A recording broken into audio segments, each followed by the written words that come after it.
Hello, hello, hello! Today I'm working on the CRX a little more.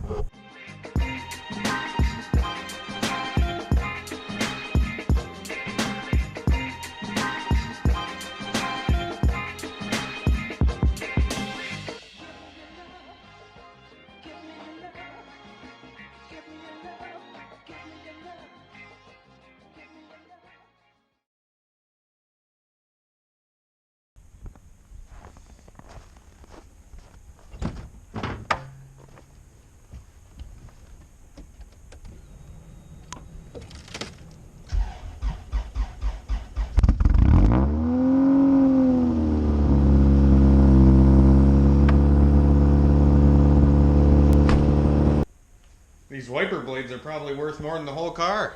Gotta protect them. Make sure they don't get iced up in the winter time. People who don't live in like snowy conditions, when your wipers are down like this and you get a snowstorm, they freeze up, and then you know, they don't clean your window very well. I did recently also install amber side markers here. This car actually did not have any side markers on it when I bought it, so I installed those. They look really nice. I've been waiting for them for like 2 weeks. Ordered them on eBay like 2 weeks ago, and they finally showed up. So I got those installed. This side's on too. Doesn't look half bad. Now it just makes my hood look worse because the hood doesn't fit right. But I mean, I may honestly buy like a hood and fenders for this car, just because really that's, I mean, almost all it needs for body work, other than like a bunch of rust repair. Or just leave it. I mean, I don't know why I would waste the time, honestly. The car is solid. I had somebody actually ask me on the comments and said, keep the car as long as it's solid.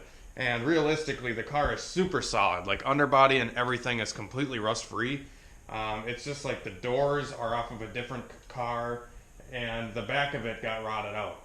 So somebody bondoed it or whatever. But, I mean, structurally, the car is super solid. So that's why I'm like, man, this is like the perfect candidate for a true sleeper that I could actually put some power to and not be terrified to drive it. But let's crack this hood open and install some of the stuff that Young Static sent over. He actually sent over the AC plug on the firewall, so I'm going to install that first. Alright, so I'm going to take down the glove box first so I can get at this AC bypass. You pretty much just want to push in on the sides of the glove box, and then the tabs will come down, and then this will drop, and then you can get at the 4 bolts that hold the glove box. In my case, there's one 10 mil and 3 8 mil bolts.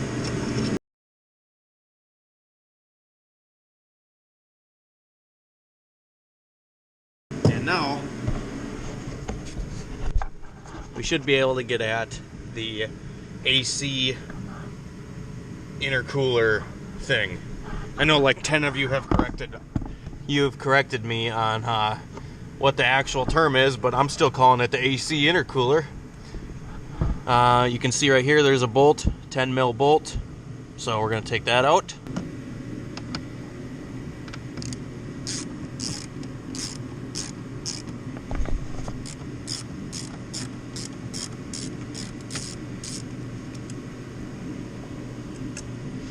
And this is kind of like it's like a gas tank strap almost. This just kind of holds up on the intercooler. And then I think we got another bolt somewhere. Alright, so I figured I'd give you guys a comparison between the stock AC intercooler and the bypass that Young Static sent me. So the bypass is pretty much just an open hole directing the airflow from the blower motor to the heater core. The AC intercooler deal, this is like the, I don't know, it's like the radiator pretty much for the AC. And this has a big chunk of aluminum in it. It's like a heater core, and it weighs like a good 10 pounds, I would say. And this weighs like a pound. So, I mean, your weight savings are here as well. as you know, you're saving a lot of room too. This thing's really big and bulky, and this thing is like nice and slim, and should fit in very nice compared to this thing. I did notice when I had this big AC thing installed, my wire tuck was a lot harder to put the fuse box and stuff in the interior. But now that I got the bypass, there should be a lot more room now, so the wires aren't going to be, you know, jammed in the floorboard as hard and whatnot. So yeah, I'm going to install this quick and kind of show you when it's installed. All right, so this is a one direction thing. It only goes on one way. So you got to make sure when you put it on the right way. So this goes this way, and then this goes this way. And it literally just pushes right into where it's supposed to be, and then you just bolt it on. Now, hopefully you guys can tell the difference that made. There's so much more room now under the, or behind the glove box. There's a lot more room here, so that's awesome. And hopefully my heat in my car will improve too, because this thing is more of a direct flow of air between the blower motor and the heater core, versus the other AC thing is probably going to leak a bunch of air out of the, you know, the fins in the intercooler or whatever. All right, so I just installed the bypass on the interior, and I also did the plug on the firewall here. This is just a grommet, which goes over the spot where the AC lines went in. I actually had to notch this beforehand, and I did the windshield wiper motor wiring through the side here of the grommet. But now that that's plugged up, before I had that plug, it was just a wide open hole, and you know, you get a bunch of airflow through there. You get the engine smells, everything. So it's good to have that plug back in there. And yeah, like I said, thanks to Young Static for hooking it up. Next, I'm not sure what I'm really doing with the car. I am probably going to be keeping the car just because I did find a trans, and I'm going to pick it up today, I think. It is a 92 or 93 Integra trans, which the Integra transmissions from 92 to 93 actually have the big spline input shaft, and it has the big spline input shaft, and the pretty much the 92 to 93 years are cable operated, but use a hydro style clutch, and they also use hydro gear stack internals. So the internals on the 92 to 93, the internals from like a 94 to 2000, like hydro trans, will fit into a 92 to 93 case, if that makes sense. So I would at least like to get this trans because it's cheap, and I can get it, and then I can get whatever transmission I want later, like a GSR hydro trans, and swap all the guts into the cable case. That way I don't have to replace my transmission mount or have to get a cable to hydro conversion. So hopefully that will all work out, and you know, we'll have a good trans in this thing soon. The guy I'm getting the trans from also has a Hasport shift linkage that I'm probably going to be picking up from him, just because, like I said, this linkage is very sloppy still. All right, guys, I just picked up a different transmission for the CRX. Like I said, I've been looking for a 92 to 93 B-Series cable transmission because they house the bigger input shaft, so you can swap out any hydro internals into the cable case. So I did find one. This is the trans that I just picked up. It has the big input shaft, which is what we're looking for. This is for like my B16 trans right now, and it does not fit. No matter what you do, it's not going to go on, because the spline count on the input shaft is actually bigger than it is on the B16 trans that's currently in the car. Now, I got this from a kid, and he said he doesn't know if it's a LS or a GSR. So he kind of gave me a really good deal on it, not knowing, and he said it had like a third gear grind or something. And if you can listen here,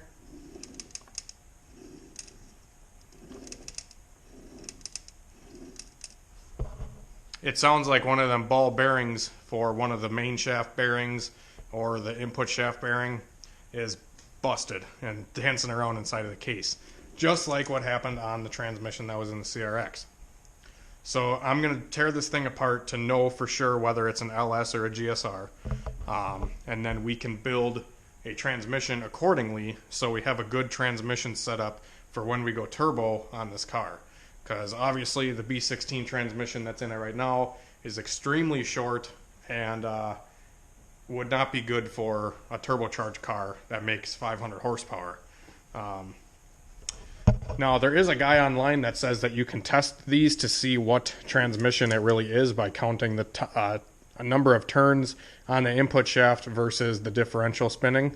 I don't know if that's really accurate or not, and if you guys know a way to check before I pull it apart, but I'm going to pull it apart regardless, so it doesn't really matter. But yeah, if there is a way to tell, there's no stamping on it, the stickers are ripped off, so that's kind of a lost cause.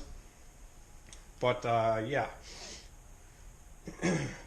so we are going to tear into this transmission tomorrow, and we'll see what kind of trans it is and what is wrong with it, if anything, and then we'll have a transmission ready for the car for boost. Like I said, they have the bigger clutch, all that stuff. It's just way better. Now, this kid also gave me a linkage. This looks like an aftermarket linkage of some sort.